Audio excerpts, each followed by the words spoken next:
since na MVP ka gawas sa nisikat pud jud ka, daghan og benefits ang nadala, dakong support ang imuhang nadawat from Agusan, from anywhere, especially Agusan pod.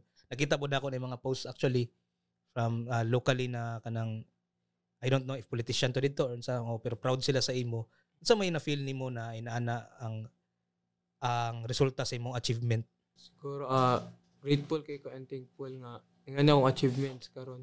Then bisan pag kula ko sa Caraga nagdula, Davao Region, Davao Eagles ko nagdula.